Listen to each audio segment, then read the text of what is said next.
Hello, my name is Alan Jones, and I give you a welcome to another life story coming to you from Life Stories Worldwide. We bring you stories from all over the world, and these stories go out again to different parts of the world. We bring you stories of people who've gone through all types of struggles and obstacles in their lives, and today is one like that. Our story, we're going to hear it shortly. We are live on StreamYard, Facebook, YouTube. You can also watch us on our website, lifestoriesworldwide.com. That's probably one of the easiest ways to watch. As I said, we bring you stories of people who've gone through struggles. And today, we have an angel with us. We're getting near Christmas, and we have an angel with us, Gareth Angel Thomson. He'll share about that in his story. But Gareth came from a very bad background, in many struggles in his life. He came from a fatherless, broken home, of neglect, alcoholism, poverty, bullying. He was made homeless at 15 and lived in a skip. In his teenage years, he had different jobs, but he came through, and you're going to hear today how that life was transformed. Gareth is from West Yorkshire, and I hand over now to him to share his story. Thanks, Gareth. Thank you, Alan. Great. Yeah, so pleasure to be with you all today. Thank you for tuning in. Yes, Gareth Angel Thomson is my name, and I'll get into where that angel bit comes from a little bit further. But yeah, as Alan alluded to there, I grew up in quite a troubled childhood. I'm from Keighley originally, which is a little town just outside of Bradford in West Yorkshire, from a council estate. My father left when I was 6, and when that happened, my mum turned to alcohol. That was her escape. I had 2 younger brothers at the time, a 4-year-old and a 2-year-old, and I would take them to the primary school and reception. In the morning, I'd take them to school, and then after school, I'd go into the town centre and I would go around all the pubs and bars to eventually find my mum. She'd either be cleaning in one of them or drinking in one of them or just hanging out with her friends. And I would then get the house keys, I'd take my brothers home, and I'd feed them and put them to bed. Then my mum would come home drunk later that night, and I'd feed her and put her to bed. That was my everyday childhood. That was what I thought was normal. The only escape I had from any of that was on a Friday night, I'd go and stay with my grandmother. Her name was Gladys. My family are all from Kinethley, South Wales, hence Gareth, strong Welsh name. But my grandmother was a devout Catholic. She had more pictures of Mary in her house than she had of her own children. But on a Friday night, I'd stay at my grandmother's. We'd watch Have I Got News For You and the comedy shows late at night. But we'd also sit down and watch professional wrestling together. Now, she was a big World of Sport wrestling fan. Big Daddy, Giant Haystacks, Mick McManus, Kendo Nagasaki, the old bruisers and brawlers of the 60s and 70s. But I was a WWF fan. I was looking at The Rock and Stone Cold Steve Austin, the Attitude Era of the American wrestling. And we'd compare. And she'd tell me that they were her guys, and I'd say, well, these are my guys. That was my escape from home life on a Friday night. But sometimes I would go back home on a Saturday, and it would be the weekend, and my mum would go out again, and she'd be out with her friends late at night. Sometimes she'd take us around some of the pubs, and every now and then she'd leave us with babysitters. One of those was an older male relative of mine, and between the ages of 7 and 8, he sexually abused me. It would happen whenever he babysat for us. I won't go into the detail, but it was quite horrific. It took me a long time to pluck up the courage to eventually tell my mum what was going on. And I do remember when it happened, because it was November 11th. There were poppies everywhere, and it was 1995. So 8-year-old little Gaz Thomson, his mum comes home late at night. My cousin had left, and I told my mum, this has just happened. Thankfully, she believed me. The police were called. I was taken to a local hospital. Tests were done, and I was given a certificate for a McDonald's Happy Meal because I was brave. My mum had that on the wall in the house for many years, almost like a certificate, a badge of honor of how brave her little boy was, when the reality is that should never have happened in the first place. I had a trial that I had to give evidence in, even as a young boy, through a video screen similar to this into the courtroom. He was only young himself. He was only 13 at the time. So it was a juvenile court, and he went to prison for what he did. He was in prison for a number of years. And when I had kind of all of that dealt with, I took a break from school. I had counsellors who used to come in and see me. I had special measures. I was in and out of classrooms. I would be sent to a PRU, a pupil referral unit, in when I was in my early teens, and I was starting to get bullied at school because word had got out what had happened, and that was where I learned how to fight, because I had no choice. I was either being attacked or having to kind of defend myself. So I became quite aggressive as a young man, and that followed me into secondary school. And then at the age of 15, just as I was heading into exam season, my mum had been away on a bit of a drink binge and had been gone for a couple of weeks. Took my younger brother with her. And by this point, my middle brother was also in care. And she came home and she'd seen that to kind of keep the house running, I'd gone and got a job as a window cleaner and doing a paper round to be able to buy food to feed myself. She said, "Oh, well, you're big enough now to have a job and to look after yourself." So she threw me out on the streets. My grandmother wasn't there. She'd gone back down to Wales that summer. And I found myself living in a skip. It was the warmest, driest place I could find. And it was a big biffer bin at the back of Curry's, an electrical store, full of polystyrene and cardboard. And it was dry and it was warm and it was comfortable. I would go around the local town centre and I would steal food from Woolworths and Greggs, because Woolworths had a door on either side, so I could run through and grab tins, and I would then break the tins open on walls and I'd drink them cold. My favourite being beans with sausages, because that actually tasted quite nice even cold. By the age of 16, I was then picked up by some homeless outreach teams involved with the council and other stuff, and I was moved into a homeless hostel. This was called Bradford Foyer. So I moved from Keighley to Bradford, a whole new city, no friends, nothing kind of going on. And I moved into this homeless hostel. While I was there, you'd think, okay, there's a roof over my head now. It's a little bed sit room where I had like a bed, a cupboard, a TV, which I could have my PlayStation in, because I managed to save up some of my dole money to get a PlayStation so I could play wrestling games, and a sink and a shower. And I shared a living room space with 3 other people.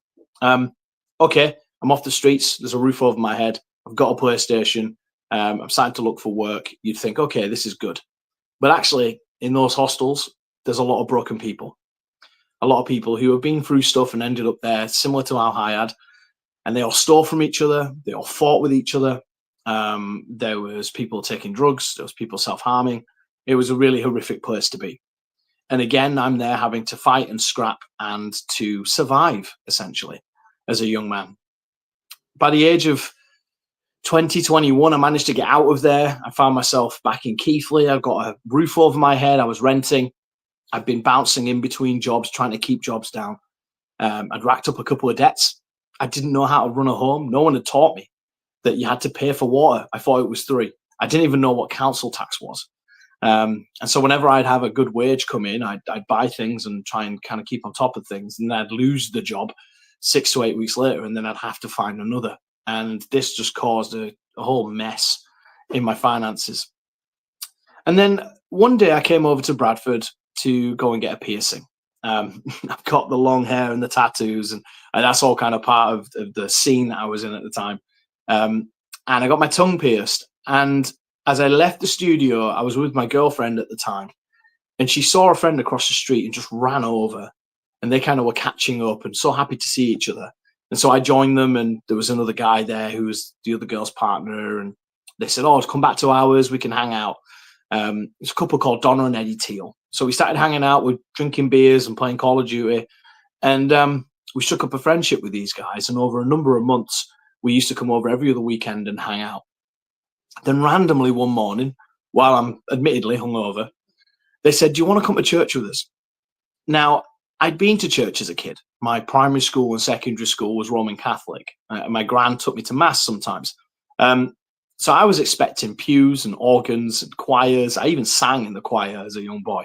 That's what I expected.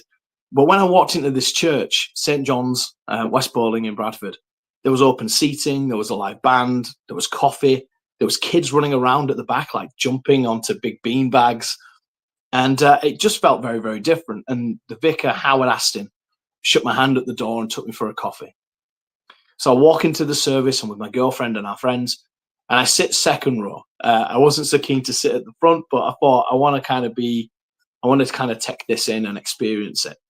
So I'm sat second row, and the worship starts, and they're singing songs about love. And this is where it kind of got tricky, because all of a sudden, I'm starting to feel emotions that I didn't know that I even could have. I'm sobbing.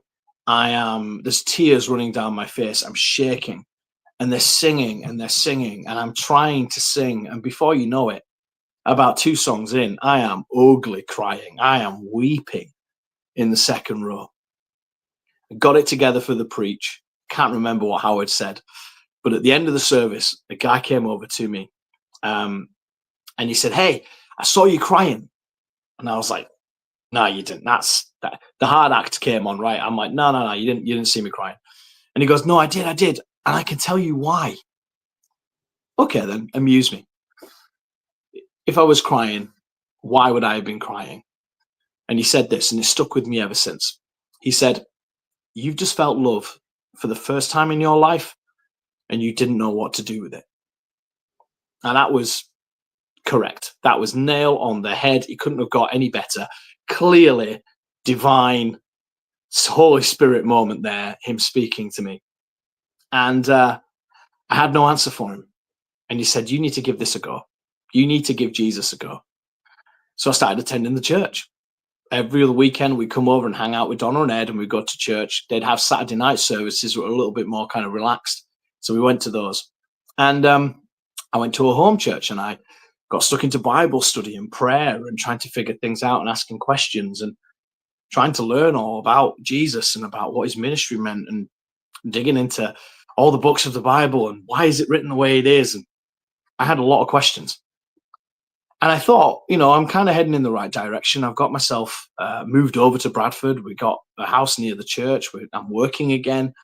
Me and my girlfriend are doing really well. We got engaged, and we thought, okay, let's get married at the church. So wedding day comes along, and we're there at the church, and my grandmother's there, and she'd been having episodes of dementia that had got quite serious enough for her to have to be moved into supported accommodation. She started forgetting who people were. But there she was on my wedding day, and she was the best I'd seen her in years at this point. She was happy. She was shouting out in the service. There's this one point in the service where I've got purple in my hair then, and she just shouts out, thick Welsh accent, "Gareth, wash that purple out your hair. You look stupid." I just was like, there she is. There's my grandmother. And I had a great moment with her outside where she was in her chair, and I got to tell her that I love her and thank you for being there. And she went home that night, and my mum had to take her back early because she wasn't very well. And the next day, I'm in the hotel with my wife, and the phone rings, and it's my youngest brother. And he tells me over the phone that my grandmother had gone home that night and she passed away in her sleep. That hit me quite hard. I thought at this point, I'm on the winning team, right? I'm following Jesus. I'm trying to do my best. Bad things don't happen anymore, right? It's clearly not the case, because within 6 months of that happening, not long after I buried my grandmother, I then find out that my new wife had been having an affair with a friend of mine, who ironically was the guy who introduced me to a training school to learn how to be a professional wrestler. So as my faith journey had started, I also started pursuing this childhood dream of being a professional wrestler. And the two things have evolved alongside each other all the way through my story. And this guy, we used to travel to Blackburn together, and I let him stay in my home, and I find out this is happening. I took it, again, quite hard. I'm still reeling from my grandmother's death. My wife then throws me out. I lose my job. I start drinking. And before I know it, I'm living in a box room in a shared house, and everything's fallen apart. I'm in debt. We'd gone from 2 full-time incomes to me being on benefits, and I didn't know what to do with it.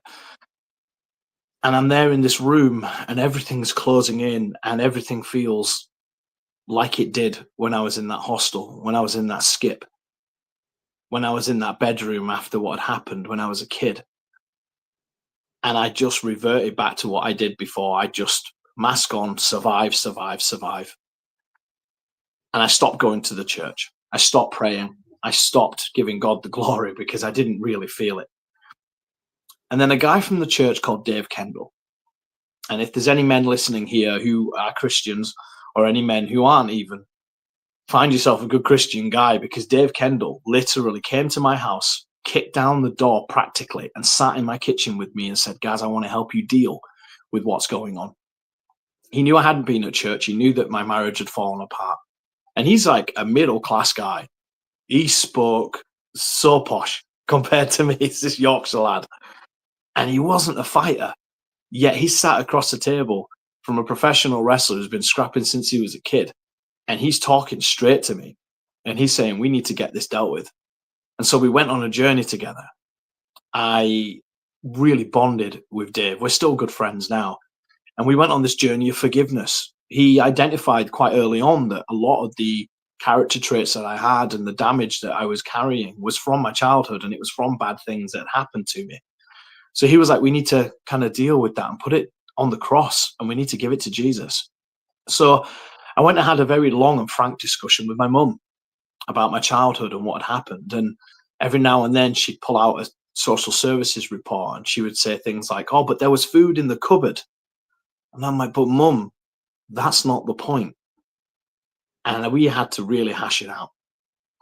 But we got a relationship now, and we can talk, and there's healthy boundaries in place. And my mum is my mum. And then I found my dad.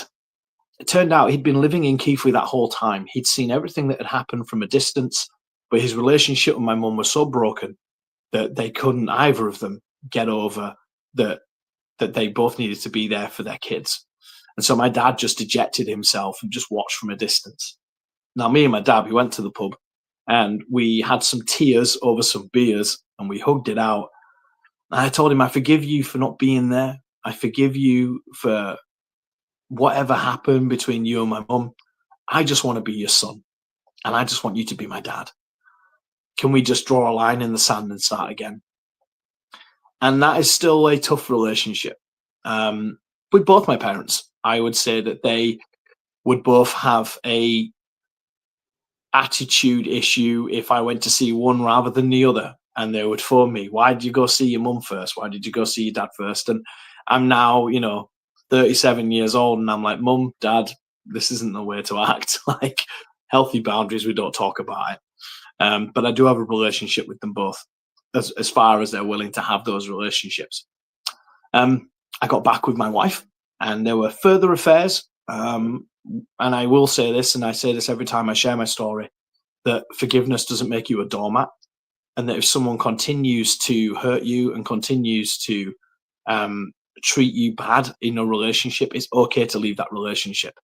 So long as you don't then carry all the baggage with you, and that the forgiveness is forgiveness and it is put down at the cross and you walk away and you don't carry it with you. I think it's very fair for people in damaging relationships to walk away from them, just not to carry it with them. So we divorced. And then I found myself in the kitchen again with Dave. I'm back in work, and my debt's being dealt with through Christians Against Poverty, which is an amazing organisation that Dave worked for at the time. I'm doing much better. I'm feeling better. I'm back in church. I'm reading my Bible again. I'm like, Dave, there's one thing that I'm stuck on, and it's my abuser. I don't know what to do about it. Last I knew, he was in prison, and it was years ago, and no one in the family knows what's going on because everyone kind of just banished him and had nothing to do with him for years. So I don't know what to do. And Dave said, well, let's just pray about it. It's like the first thing we can do, and sometimes it's the only thing we can do. So I said a very bold prayer. I said, God, if this is it, if you can help me deal with this, help me forgive my abuser, then you've got me. I'm all in. Like, from now on, there is no walking away from this. I'm in. Now, at the time, I was working at CEX, which is a computer exchange store. A lot of towns have them.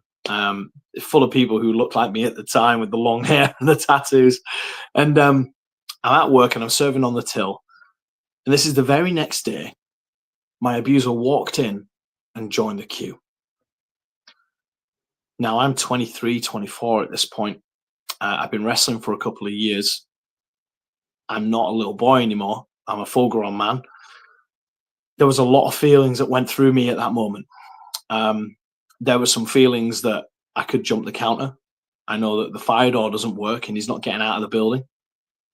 I know a tombstone pile driver on a concrete floor is going to do some damage. There was also thoughts of, I need to run away from this. This is creepy. This is weird. This is scary. This is a mix of emotions. There was energy, there was nervousness, there was anger, there was sadness, there was fear. There was a whole concoction of stuff going on. But God clearly had a plan. And God's clearly calling me out on that prayer the night before, because he comes down the queue and I end up face to face across the counter, serving my abuser. As close to this camera as I am now, we locked eyes and he knew it was me immediately. I could just see in his eyes there was just as much fear and other stuff going on in him as there was in me. I took his DVDs off him, cashed them all through the till. When I went to give him his change back, I held his hand. I looked him dead in the eyes and I said, I forgive you for what you did. And I let go. And in that moment, it was like I'd been carrying the biggest weight on my back and it had just fallen off. My back went straight, my chest came out, big breath, loads of feelings and emotion. I had to go take a break. I splashed my face. I rang Dave. You won't believe what just happened. We need to go for a beer tonight. And this is crazy. And Dave's like, wow, yeah, we need to talk. Can I pray for you? And we're just praying and I am weeping and I am just so much of a weird feeling. But I knew that was it. That was the moment that I asked for this. God delivered it. And in that moment, I found the strength and the courage. It was clearly the Holy Spirit to forgive this man for one of the most heinous things that anyone has ever had to go through. It changed my life. It damaged me in ways that I don't think a 40-minute live stream could ever explain. But in that moment, I felt this is what Jesus would do. And I had to do it. Now, from that moment, I committed to that. I was like, God, I am with you. I am all in. How do you want to use me? What do I do? I left that job. I started working at Christians Against Poverty. They'd helped me so much. 4 attempts to get a job there. They let me in on the 4th. And I was there for 7 years. I ran a debt center. I worked in the head office. I ran a job club. And I was finding myself sat across the sofa from people and being able to say to them, where are you hiding your letters? Because I used to hide mine here under the microwave or just under the corner of the mattress or under the DVD player. And they would say, yeah, that's where I hide mine. Because I was talking from experience because I'd been there. Same with the job club. There were these guys there who had just had so much rejection. So many people tell them they ain't worth anything, that no one had really showed them how to write a CV or even how to present an interview. Didn't know how to iron a shirt. Couldn't afford a haircut. And I'm just sat with these guys and I'm like, look, that's where I was. That's the same thing that was going on with me yet. Here I am. And if I can do it, you can do it too. And let's help each other. And whenever I shared my story, people paid attention, but they definitely paid attention when I said I was a professional wrestler. Now I changed my ring name at this point because I really felt that God had challenged me on the fact that I'm stood in a ring, sometimes in front of hundreds of people, admittedly suplexing people and diving off the top rope. But I felt challenged that this was a platform, and any platform that I've got is God-given. This is a platform that is God-given. So I'm giving glory back to him. How was I doing that through wrestling? So I changed my ring name to Gareth Angel, and I started quoting scripture in my promos and being very open and bold about the fact that I was a Christian. And even in the backstage locker room where the character drops and I'm just Gaz, I would offer to pray with my opponents before matches that we'd be safe and there'd be no injuries and that the match would go well and everything would go the way that we planned. And then afterwards, I would pray for healing for us both when we came back through the room with some bruises and welts. But because I was so open about my faith and praying for people, what I found was at 2 a.m., I'm getting messages from pro wrestlers saying, hey, my wife's just left me, or hey, I'm struggling with drink, or I'm in debt, or whatever else I had going on. And before long, I ended up pastoring this little gaggle of professional wrestlers. And I knew then that I felt that God had called me to this community, this group of people. And it was like the CAP stuff was preparing me, and the wrestling in my childhood and my whole life was preparing me to share the gospel. I just needed to find the right avenue. And people will come into faith with my work at CAP. It was happening whenever I shared my story. It was happening in the locker room. It was happening in my friendship circles. But I knew that there was more to it. So I saw these guys called Tough Talk. You may know of them. They do powerlifting. And so they've got a guy who gets on, he does increasingly big amounts of weight. And these two Cockney geezers, gangsters, hard men share their testimonies either side of him, in between of him doing these bigger amounts of weight. Joe Lampshire and Arf. They were like doing this, and I just saw it. I was like, the hook is powerlifting, but their testimony is where Jesus is. So I thought, well, why don't I put my testimony smack bang in the middle of a wrestling show? So I had contacts in the business. I knew where to hire a ring from, wrestlers I could contact. I had guys who I'd journeyed with for years who were well up for being a part of it. And so then we created this thing where we would go to churches. We'd do an event for a church with wrestling. I put my testimony in the middle, and hundreds of people would come to these events. And that was in 2018. Fast forward 4 years, COVID hits. I'm at home. I'm remarried to a beautiful wife, Beth. She's amazing. She's definitely a prayer warrior. And we're at home, and our daughter has just been born, Isabella, my first little child.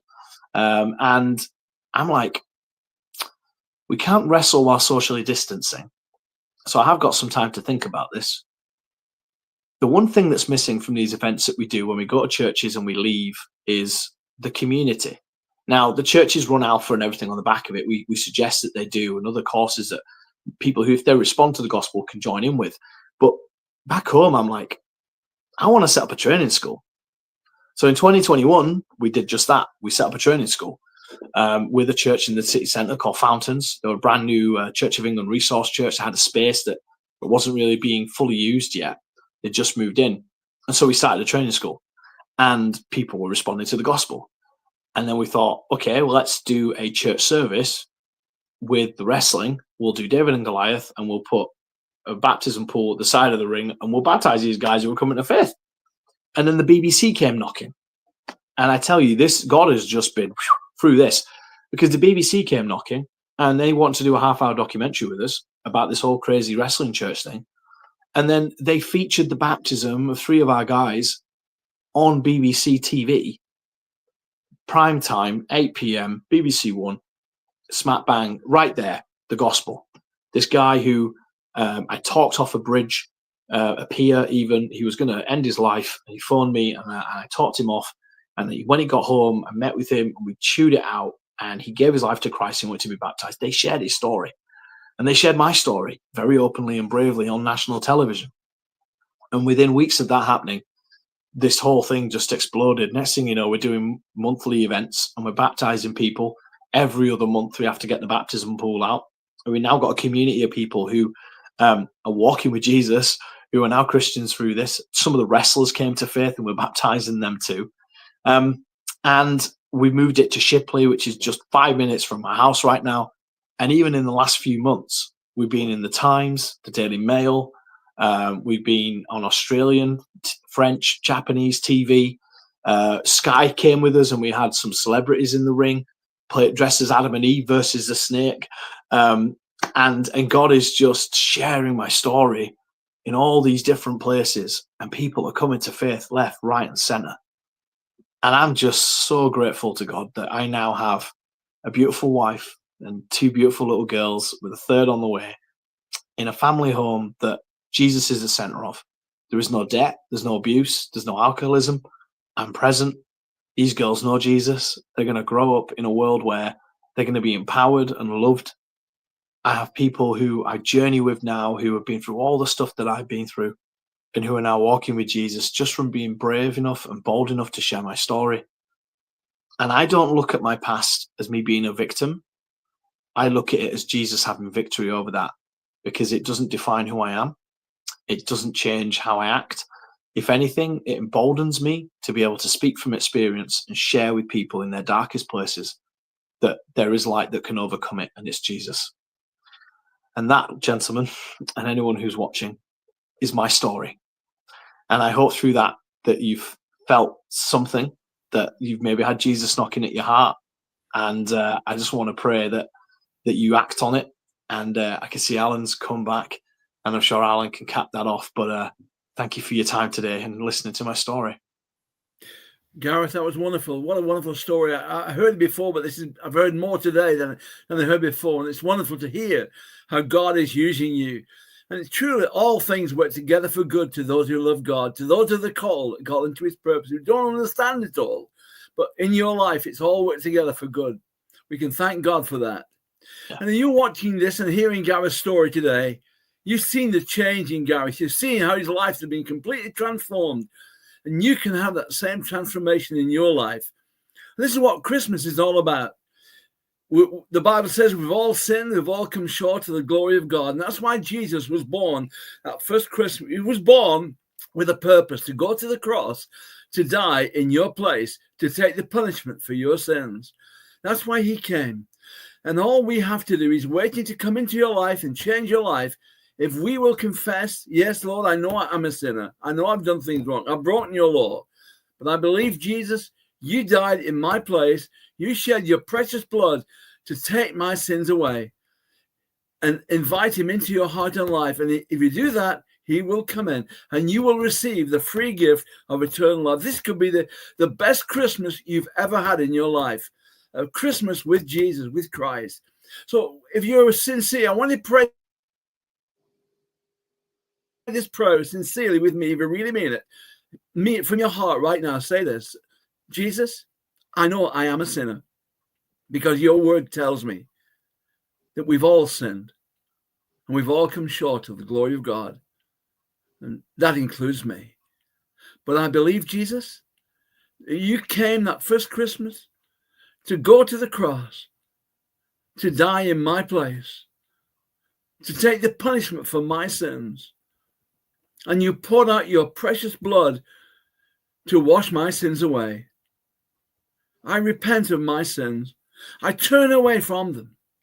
I turn to you with all my heart. Come into my heart, Lord Jesus. Come into my life right now by your Spirit, and give to me the free gift of eternal life. I receive you now. Thank you for coming into my life. Now I believe in my heart. I confess with my mouth that Jesus is the Son of God, that Jesus Christ is Lord, and that God has raised him from the dead. And I thank you, Lord, for revealing this to me. Help me from this day forward to serve you, to follow you with all my heart, with all my life. Thank you, Jesus. Amen. Amen. If you prayed that prayer and you really meant it, please go to our website, lifestoriesworldwide.com. There you'll find a page, How Can I Not Get to Know God? You can find a Bible app that you can download to get you to know more about God. There's lots of other information there. So please do that and let us know that you have made that commitment. But also tell other people too. Spread the good news. That's what it is. Good news. At a time when the world is full of bad news, there's good news. Jesus died and he rose again from the dead, and he wants to give people that new life. Thank you so much. Okay, I'm going to hand over to George now. Thank you so much, Alan. And Gareth, what a story. I mean, you've been through, I suppose, a lot more than many other people have been, but yet there you are here today telling a fantastic story. I did like the bit about you said, do you still like beans and sausages by any chance? I do, yeah. And ravioli was another one of my favourites as well. The little ravioli tins. Yeah. I mean, looking back on those things now, how do you feel now when you look back on your life like you've just done? I feel some sadness Mm-hmm. because I often wonder how things might have turned out if I was born into a different family, if I was born Mm-hmm. into a different situation. But then I also have this. There is an emboldenment that comes with it, where it's like, actually, whenever I feel those emotions, I have to remember that I've overcome them, and I have to remember that Jesus is there, and it's like it is just what it was. And there will be other young boys and other young girls out there in similar situations, and my heart goes out to them now. It's like I'm not Mm-hmm. thinking about me anymore. I'm thinking about the parents of those kids. Who can I reach? Who can I help? How Mm-hmm. can I get in touch with those kids and get them to Jesus sooner?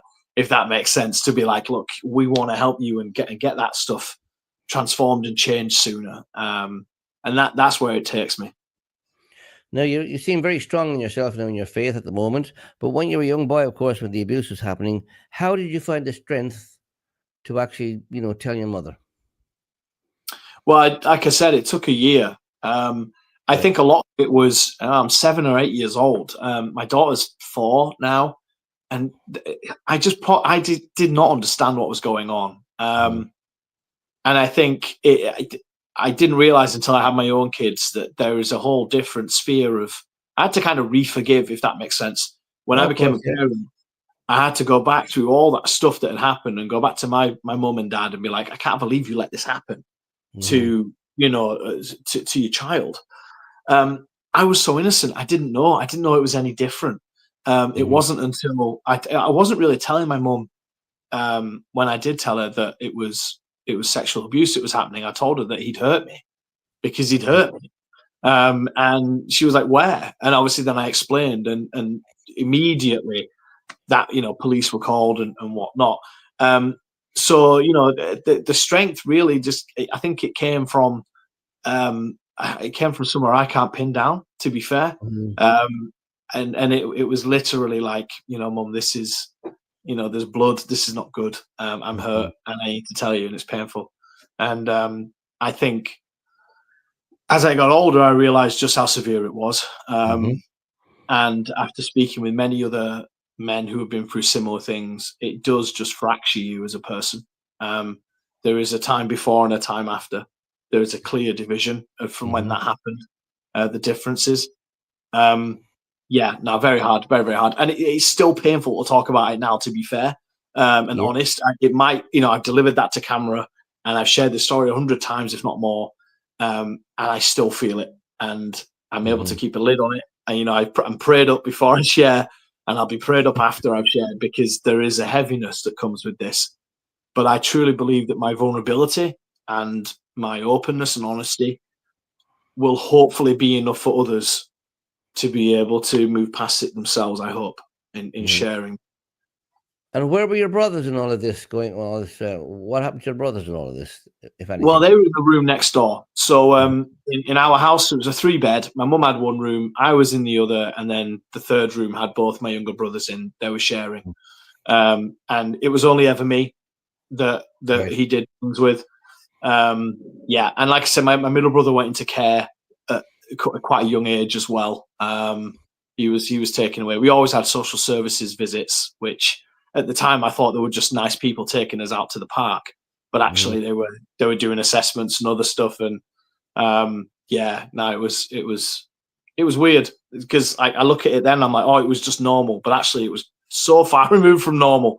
It's yeah, it's ridiculous. But yeah, no, they weren't involved in any way, thankfully. Okay. Yeah, Now you mentioned social services there, and you said you were bullied at school as well. Did that make you yeah. feel like the poor kid on the block?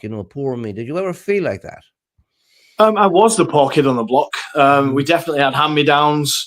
We bathed once a week. Again, I'll be honest and vulnerable here. I've only recently had my teeth sorted out because my mum never taught me how to brush my teeth. And I'm riddled with issues that I'm continually working through to be a better man, a husband, and a father. That I don't want my kids to be in the same situation. Mm-hmm. I'm still, even now, I think I've got ADHD. I won't be surprised. Like it just is what it is. I would say that the bullying, if anything, was it felt really unfair. Like I was used to being bullied for being the smelly kid because I was the smelly kid. But when I was then being bullied for what had happened to me, I was like, am I not a victim enough? You know, like why am I now being assaulted for that? And that was when I then started fighting back, because I felt the other stuff was, it is what it is. But now I was like, you can't pick on me for this. And I started fighting back, and I got in a lot of trouble. I was going to say, did you get expelled? Were you expelled? Yeah. And growing up in school, I mean, and looking back now, of course, you've got a great career now as a wrestler and a pastor and a teacher. But when you're going through all of this, did you ever dream or imagine your life would turn out the way it did? No, not at all. I had no role models, right? I had no one to look up to. You know, my dad was non-existent. My uncles were the closest I had to like any like male role models, and they were all like brickies and tradies and electricians and stuff like that. So I kind of felt like either I have to get into a trade or I'm going to end up on the dole, not working, sat in the pub drinking beer like every other bloke that I'd ever met. And I didn't have any aspirations. I think the only thing I remember, because my nan bought me books about it, was at first I told her I wanted to be a paleontologist because I love dinosaurs. That's a big word. yeah. And like, I was a smart kid, you know, I was a bright kid. Teachers always told me I was bright, and I memorized, you know, the longest dinosaur name is Micropachycephalosaurus, and it's 26 letters. Like, I could rack stuff off. And she was like, right, I'm getting you books on dinosaurs. And she'd buy me books on dinosaurs and bugs and the human body and all this other stuff. And so sciences, I was really into sciences. And she was just happy to be investing in me, I imagine, you know, praying for me and giving me porridge on a Saturday morning and taking me away for Friday night and watching wrestling and just loving on me and being my mother in a roundabout way, and just being like, I want to try and help you succeed because home is not going to do that for you. So, you know, I owe a lot to my grandmother. She was an amazing woman. But yeah, I never dreamed I'd be doing this. Like, don't get me wrong. I sat there and I watched Shawn Michaels and The Rock and Hulk Hogan and all these guys, and I'm like, I want to be like them. And I think a lot of that was kind of built in from the weakness that I felt, like, and the bullying. Like, I wanted to be liked, and I wanted to be strong, and I wanted to be popular and have it all together. And all these guys, they looked like they had it all together. Now, as a grown man, I understand Hulk Hogan's only recently come to faith himself. He's had some issues in his life. Shawn Michaels had a severe drug addiction. Recently, he became a Christian about 15 years ago. He's got an amazing testimony. And I got to meet and pray with him, which childhood dream, like to meet my childhood hero and pray with him. Like, never in a million years would I ever say that had happened. And then, like, this past few months, being on all these different TV programs and being on Good Morning Britain live on TV, talking to Richard Madeley and him asking, well, what's the difference? And me being able to say, Jesus is the difference on national television, and being like, it's live. You can't stop me from sharing the gospel here, mate. Like, the only thing that changed my life was Jesus. Otherwise, I was going off on a completely different path. And that's what it's about. So how did you actually start then in you know, becoming a wrestler? You said you got into it in your 20s. So how did you actually start and get your chance to be a wrestler? Yeah, so I'd uploaded a few videos to YouTube in its infancy. And there were a few videos of me and my friends just practicing these moves on each other. Clearly, you know, unsupervised, very dangerous. I don't know what I was doing. But me and my friends, we did these moves on each other. And then I got a message through the YouTube page saying, you should go to a training school. Right. And I started looking for one. And I found one in Blackburn. So I would get on a coach. Saturday morning, I'd travel to Blackburn. I'd learn how to wrestle at this training school. And then I'd travel back late at night and get home. And this guy that I'd been working with, he was also a professional wrestler. And I'm like, God's at work here, because I'm suddenly in the same workplace as a pro wrestler.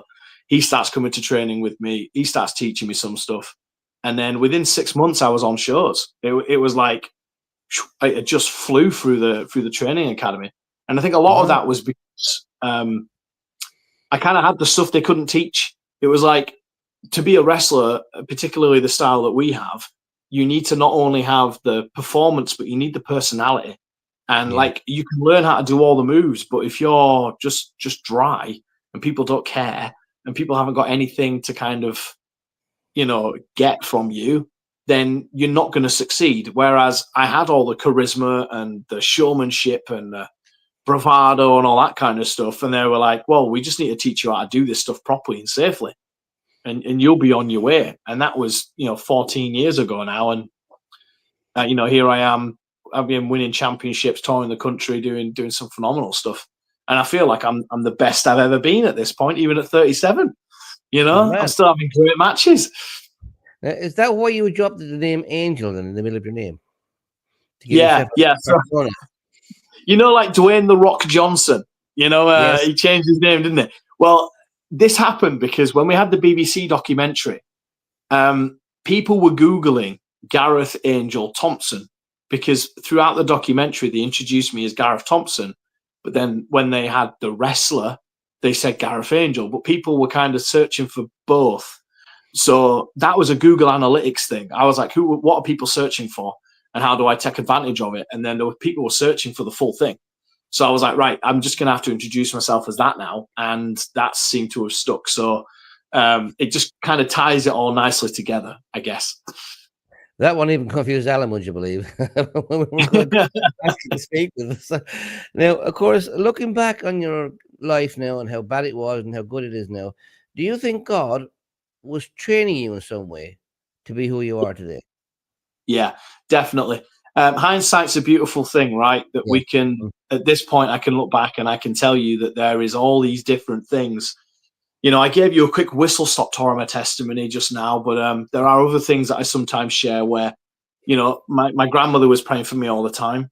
There was a bus that used to come around the Church of the Nazarene, used to take me and my brothers to like a Tuesday night prayer and worship, like Boy Scout style thing.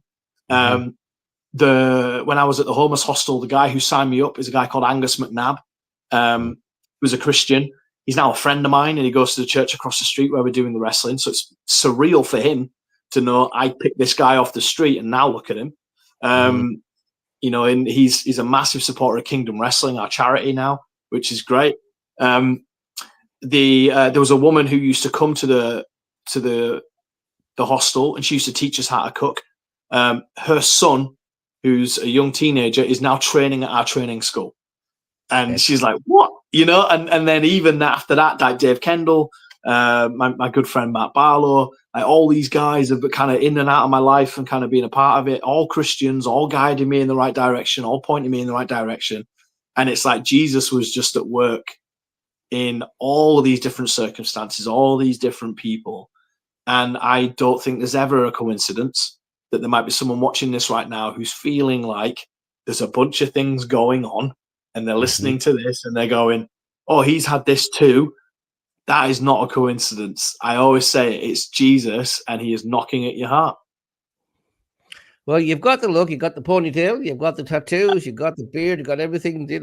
So how do you reconcile that with Christianity in itself? Because, I mean, it's very hard, because I don't know, have you ever had any detractors in Christian circles who say, well, you can't really do this, like, it's not really good for the gospel? Yeah. I think what I need to realize is there's always going to be people who don't quite get it. And what people need to understand about professional wrestling is it's not violence. Although it kind of looks like it is, it's essentially a live stunt show. Everything's choreographed. Everything's safe. We are storytellers, if you want to look at it like that. Some people call it soap opera for men. We're telling stories. And so when I can then put a really short wrestler ring with a really tall wrestler, and we tell the story of David and Goliath, and I then unpack that from the Bible in a sermon immediately after, you can see how that works together. When we're able to have Adam and Eve versus the snake, and the snake wins the fight, the villain wins, and then we're able to then go, okay, but then God comes in and defeats the snake and sends him off, restores his relationship with Adam and Eve, raises their hands. Like, that's that's God coming in. So we use it in a way that we tell stories and Right. we create characters that people can be invested in, because unfortunately, you might know this yourself, George, and everyone else who's watching, there aren't people showing up at church on a Sunday anymore that would have just been generations that their parents did, their grandmothers did. It's not happening anymore. No, you're And quite so right. how are we reaching them? If I can do an event on a Saturday night like we did a couple of weeks ago, and we get 220 people through the door and you can't fit any more in, and we're able to share Jesus smack bang in the middle and say, come to Alpha, come to church on Sunday, come to the Christmas service, and then they hear something of Jesus, wrestling is just the hook, but Jesus is front and center every single time. So Excellent. we have our detractors, and that's fine. If it's not for you, it's not for you. And if you're already sat in church on a Sunday, it's not for you, because we're trying to reach those outside the church. So let us crack on and cheer us on. And you don't have to come. It's fine. Excellent. I mean, through your life, of course, your grandma was a great support and an outlet for you as well, of course, in all you were going through. And but you did find it difficult at one particular point in your Christian life. Tell us what that was like, going through that time when, you say you fell away, and and then Yeah. your grand passed away, and things like that. Tell us a little bit about that bit. I think at that time in my life, I don't think I was strong enough, if that makes sense. I think I was still quite young in my faith. I still had a sandy foundation. It wasn't quite strong.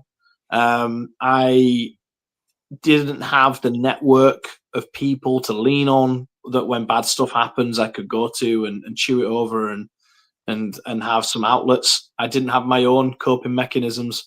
So when all that bad stuff happened in the space of like 6 months of going from being in work and about to get married to grandmother's dead, wife's having an affair, you're unemployed and in debt, living in a box room, that was a very intense period. And I immediately reverted back to my old habits because I hadn't built any new ones in yet.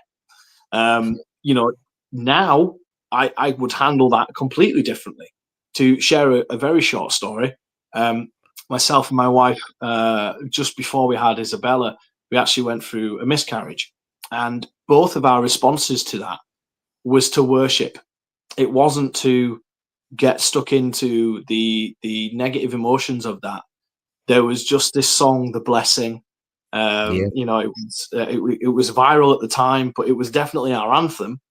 And I'll sing a song, a melody, In the Face of My Enemies. I was singing that every single night. And then lo and behold, I'm at a giant men's conference and Graham Kendrick's leading worship, and he's leading us in The Blessing. And we're singing, I raise a hallelujah in the presence of my enemies, and we're roaring, and my phone goes off, and it's my wife sending me a positive pregnancy test. Wow. As I'm singing the song that was our anthem through our miscarriage. Now I can look at that and go, okay, God was definitely in that, and he will be in everything else that comes after. So my strength and my confidence is not in myself. It is the one who is above and in and around and through everything else. And it is in Jesus, and it is in him that I find my strength. So I know I'm not going to fall away again, because I'm not leaning on little old Gaz Thomson. I'm leaning on Jesus, who is the rock of my life and of my family. Of course, just to ask you that question, of course, how important is it to have support? Because you mentioned Dave, of course. Dave was really a rock for you. So how important is for people who come to know Jesus to have that structure and support in their life? Oh, I think it's integral, definitely. I think it's, I often say to our guys that their discipleship is their responsibility. It's not up to me. It's not up to the church. It's not up to anybody but them. And if they want to do it, they should get around other guys who also want to do it. We have a men's mental health group that we have at our church that meets in the ring. We sit in a circle and we wrestle with what we've got going on. And so much stuff comes out. Literally wrestling, or just wrestling in your mind? we talk it out. I wouldn't want to wrestle some of those guys. We get some big burly blokes into our men's group. But they open up and they share. And I think particularly for men, that is an issue that we struggle with. I would rather not have to go to the pub and sink a few beers to then be able to have those conversations. I want it to be normal for blokes to be able to pick up the phone or go to a group or Yeah. hang out with a mate and have those conversations. So I would say every Christian needs to have other Christians around them to pray for them, to give advice, those that have been through stuff, those that can relate, or even those that can just come around with a meal and just drop a meal off. And this is what's so great about the church, is that the community of people that you then belong to, they've got your back and they will help you out and they are there for you. And if you lean on them, those relationships can become incredibly special and incredibly deep. And the unity of the church and the community of believers is really important, particularly for younger Christians. Because without Dave taking that on his back to come and kick my door in, I might not be here right now. Yeah. And when you told the story, or when you were working for a CEX, and you could feel the tension even in the story that you were telling when you met your abuser. And you said that for you was that moment when you were released, basically, from that pain and suffering. Have you ever met the person since? So yes, I met him shortly after, about 3 or 4 weeks after his mum passed away, and there was a family funeral. And I went to it out of respect, and also to kind of check in myself, did I really mean it, if that makes sense? Yeah. And while I was there, I saw he was sat in the corner on his own. The whole family had kind of left him alone and done nothing with him. And I bought a beer and I sat with him and we had a discussion. And I told him, I meant what I said. What's going on with you? And his life had been a complete train wreck. He'd got out of prison. He'd been in and out. He'd been abusing drugs, broken relationships, theft, stealing, all this stuff. And I honestly tried to help him. I added him on Facebook. We talked a bit. I tried to help him out. He ghosted me a couple of times. And then I didn't speak to him again. And it was only when the BBC were with us that they were kind of verifying my story and checking it, because they didn't want to put stuff on TV that was potentially untrue. And they had they found the police reports that my mum had, and she shared with them at the time that he'd passed away in 2021 at some point. She didn't tell me. She kind of kept that to herself, which I have mixed feelings over, to be honest. I kind of would have liked to have been there, I think. I don't know why, but I just kind of wanted to be there. But he'd had a drug overdose and passed away, so he'd never really got his life back on track. Yeah. Anyway, you moved on. You've got this new wrestling church. Does that mean everybody that goes to church has to wrestle?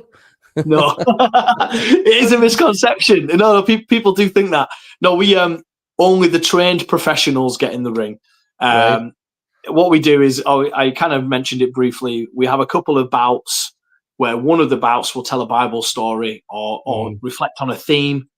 To give an example, we had two wrestlers chained together with like a long metal chain, and they could use it on each other and they could fight, but they couldn't get away from each other.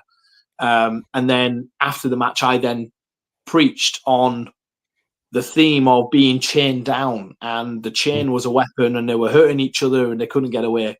But the only person who can break that chain is Jesus, but you need to give it to him and you need to take it off. And so we use it as a storytelling tool, and we only have the professionals in the ring just to keep everybody safe.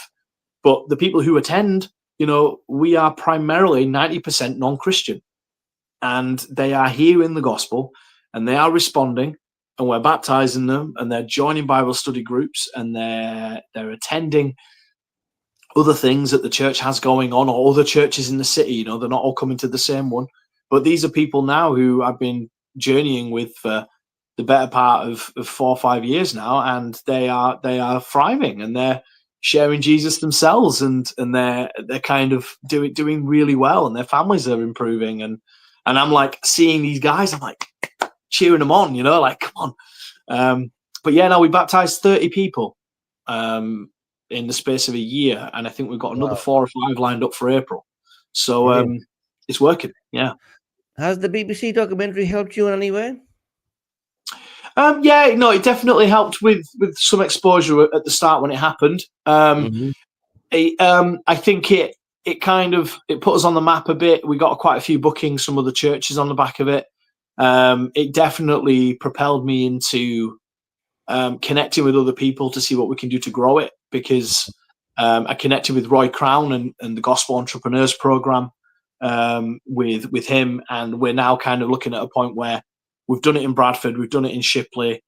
I think we have a model and we could probably do it elsewhere in the country. So we're kind of looking for partner churches now to be like, look, can we make this happen where you are? Because there's wrestling fans all over the country. They sold out Wembley with 93,000 people last summer. And all those people didn't hear about Jesus. So they'll come to a wrestling show if you put one on in your town, and let's tell them about Jesus. So Kingdom Wrestling is the charity. We became a registered charity this time last year. And in that time, we've spread into schools. We're doing work with kids at risk of exclusion. We've got like toddlers coming to classes, teens coming to classes, men's mental health group. And then, like I said, the last few weeks we were in the Times, and that really propelled us. And we've been on pretty much anything and everything that I could think of in the last 3 weeks. Like I was up at 5 a.m. for Good Morning Britain to be like live on TV, sharing the gospel, and then Australian TV, same time, 5 a.m. to kind of be 5 p.m. for them. And it's just kind of blown up. This is incredible. To be politically correct here, are there any ladies involved in the wrestling? Do they have a ladies team or anything like that? Yeah, we've got a whole women's division. Yeah, so wow. we've got about 9 or 10 ladies on our roster, and we have a women's title belt that they all fight over, and we've got a men's title belt that they all fight over. And if you do check out the Times article, you'll see Kiara, who's on there. She's a Catholic, and she's been so blessed by what we do, because she's now doing what I started doing. So she told me that because we all prayed together as a team before the event, she felt like, oh, this is great, I can pray. That's never happened to her at a wrestling show before. Mm-hmm. And then she then offered to pray with her opponent at another wrestling show, because a lot of our talent that we use, they wrestle all over the country at different times and different weekends. So I see them because I still wrestle as well, not just at our events, but I tour too still. And we'll get together and we'll pray in a little huddle before the show. But she was saying that she's now praying with her opponents because we did it at our shows, and she's like felt completely released by that, and is sharing her faith now as well. So yeah, we got a whole women's division, which is great. And my daughters, I tell you, I'm gonna have they're little bruises already. Oh yeah, they'll dive on me off the sofa and everything. They'll be future women champions before we know it. So in the wrestling and all that, what was your best moment or trophy or whatever that you won? What was your best moment in wrestling? I think my best moments have been quite a few recently where we've done a wrestling church and we've done a really tricky kind of performance that you were kind of unsure would it land right or not. And then when I've done the preach afterwards, everybody's clicked with it and responded. I think they've been the best moments. It's not been the championships. It's not been the main event battles that have gone 20, 30 minutes. It's been those moments where I've seen hands go up to respond at a wrestling church event, and I've been in the match and we kind of made it happen the way we wanted to, and it's all hit the way we want it to. Those have been quite special. Yeah. I must go to one of these shows and maybe challenging one of these days. If you want to, George, if you want to, I'll definitely pray for your healing afterwards. Okay. Well, it's been fantastic speaking to you again, Gareth, and what a fantastic story. Now, if somebody wanted to contribute to your charity, how would they do that? So if you just go to our website, kingdomwrestling.org, we are on all the social media channels as well. Just search for Kingdom Wrestling. You'll find us. We do have a donate page on there. We have businesses can sponsor us if they want to, or they can give through stewardship, a regular monthly gift or a one-off gift. They can do that as well. We have merch that we sell. So if somebody wants to buy a cool looking T-shirt, they can, and that goes towards what we do. Or if a church wants to book us and they want to go, hey, let's get some wrestling in and share the gospel, hit us up, get in touch, and we can make that happen as well.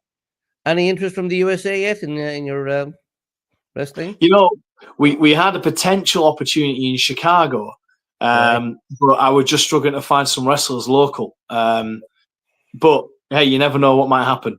I mean, we've been in Australian TV, we've been French, German, Japanese TV. Like, God could do anything with this. And hey, if we go stateside, we go stateside. I'd be happy to come over and drop some elbows and share the gospel. You're even now on Life Stories TV, so there you go. Yeah. So, Gareth, you've made lots of decisions in your life, some good ones and some bad ones. But for you, what was the best decision you ever made? I would say the best decision I ever made was not the first time of saying yes to Jesus, but the second time when I really, truly meant it. I think the first time I'm figuring it out, but it was the second one where I prayed that prayer and it happened the following day and I was confronted and I felt it and I was in the moment and I was like, this is it. That was the biggest decision I've ever made, because I could have made an excuse and walked away from that. Mm-hmm. But I just went straight in and I made a move towards it. And I pray that there are people watching this right now who have that feeling and that they make that decision too, because it will be the best decision you ever make. And you will be able to look back 10 years, 15 years from now and go, I was watching this live stream with this wrestler called Gaz who told me his story, and now I'm doing this, because God will use you and he will use your talents and your skills and your loves and your passions, because what I used to escape stuff in my life, he's now using to release stuff in my life. And that is what God does. And that's the best decision I've ever made. Well, thank you so much for speaking to us here at Life Stories Worldwide. Fantastic story. And with that, I'm going to bring Alan back in. Thank you, George, so much. And Gareth, it was great hearing your story, and wonderful to hear the work you're doing now and reaching people through this ministry. It's a tremendous work you're doing. Pray God will continue to bless you and use you in that work. Go on, brother. Keep going. Wonderful. Thank you, brother. So it has been, and do arrange to have a go with George. I'd love to see you have a go with George. Yeah, I really want to see that. Yeah. Let's make it happen. Yeah, do that. But thank you. So thank you all for watching today. Please watch us again next week at 8 o'clock UK time for another life story. This time it's from South Wales. We have Gavin and Kerry Duffy, who are going to share their story. Their story is one where they came into a life of abundance from a life of alcoholism, desperation, and hopelessness. And now they're doing a bivocational job. They're looking after a homeless charity, but they're also running, ministering on 2 campuses of the church, Bethel Church in South Wales. So please join us again 8 o'clock next week for another life story. Also, go to our website, Life Stories Worldwide. There you can watch stories from previous Mondays, many wonderful stories. And don't forget to click the like button and the subscription button. It won't cost you anything, but it will help to further these messages. So also, if you want to listen to these stories, you can listen to them if you go to Spotify and look for Life Stories Worldwide. You can listen to them while you're driving, while you're walking. So thank you for being with us. May you have a wonderful Christmas time. May you know the joy of Jesus filling your heart and the peace of God that passes all human understanding. Bye, everyone.